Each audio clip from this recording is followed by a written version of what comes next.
Sejumlah kendaraan yang terlibat kecelakaan maut di tol Semarang Solo kilometer 487 600 belum berhasil dievakuasi. Petugas mengerahkan 2 unit kren untuk memperlancar proses evakuasi. Sejumlah kendaraan berat yang terlibat kecelakaan maut di tol Semarang Solo kilometer 487 sampai 600 masih terlihat di lokasi kecelakaan. Tidak mudah mengevakuasi kendaraan yang terdiri atas 2 mobil box, trailer pengangkut besi, dan truk pengangkut mobil baru. Untuk melancarkan proses evakuasi, petugas gabungan mengerahkan 2 unit kren yang bisa mengangkat kendaraan beserta muatannya yang terperosok ke sisi jalan tol. Pagi tadi, Kapolda Jawa Tengah Irjen Pol Ahmad Lutfi datang untuk melihat langsung kecelakaan maut di tol Solo Semarang ini. Yang kita adalah close slam, kecepatan tinggi, close slam, dan nabrak akhirnya beruntun. Dan sebagian kendaraan ini kan parkir ya di sini ya, sebagian parkir yang ditabrak. Itu satu. Yang kedua, korban banyak ya, hampir 6 meninggal, 1 belum bisa karena terimpit. Kita sudah perintahkan di lantas sama jajaran, kita lakukan scan TKP dan kita videokan untuk evakuasi untuk kita jalurnya clear untuk hari ini dan secepatnya. Ada berapa kendaraan yang terlibat dan? 8 kendaraan. Sebelumnya pada pukul 4.30 tadi pagi, kecelakaan maut yang melibatkan 8 kendaraan terjadi di ruas tol Semarang Solo kilometer 487 sampai 600. Truk bermuatan besi hilang kendali dan menabrak 7 kendaraan lainnya. Akibatnya 8 orang meninggal dunia, sedangkan 6 orang lainnya mengalami luka-luka. Dari Boyolali, Jawa Tengah, Budi Zulkifli, Valingga Galang, TV One mengabarkan. Petugas telah mengevakuasi 8 orang tewas korban laka maut di tol Solo Semarang kilometer 487 di Boyolali, Jawa Tengah.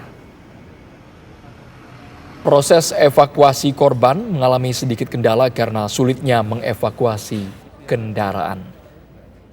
Evakuasi harus menggunakan alat berat karena para korban tergencet mobil. Kecelakaan maut yang terjadi di tol Solo Semarang kilometer 487.600 ini melibatkan 8 buah mobil.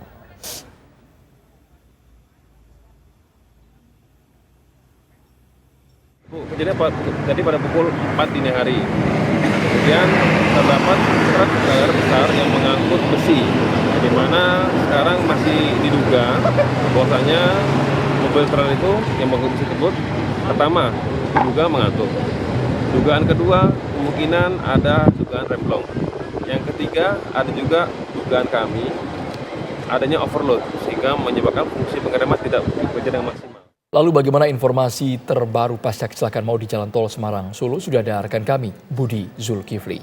Budi, silakan dengan laporan Anda, apakah sudah ada perkembangan berarti dari proses evakuasi hingga sore hari ini, Budi?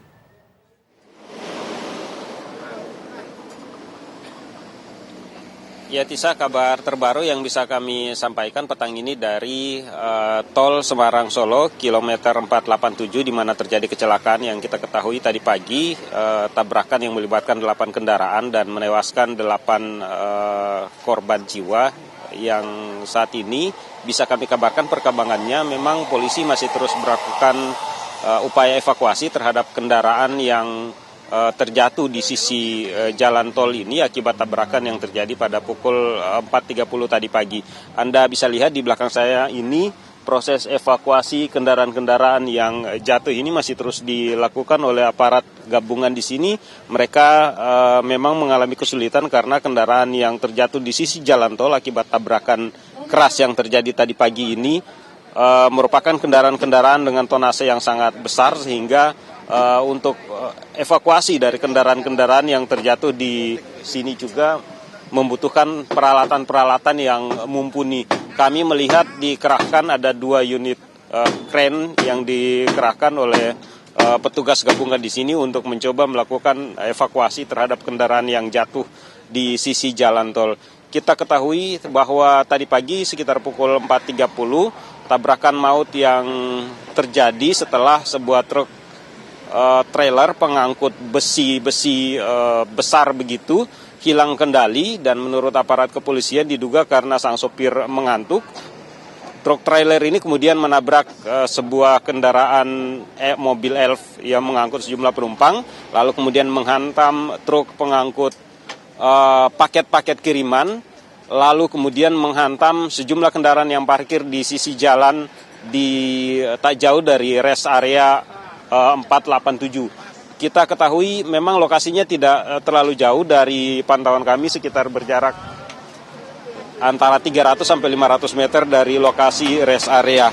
Sementara itu korban meninggal yang saat ini sudah tercatat oleh pihak kepolisian itu ada 8 orang korban. Mereka ini diantaranya merupakan warga dari Nganjuk, Jawa Timur, kemudian ada juga dari Grobogan, kemudian juga dari Tegal. Sementara itu korban luka-luka totalnya ada 13 orang yang kini masih menjalani perawatan di 2 rumah sakit di Boyolali, yaitu di Rumah Sakit Pandanarang dan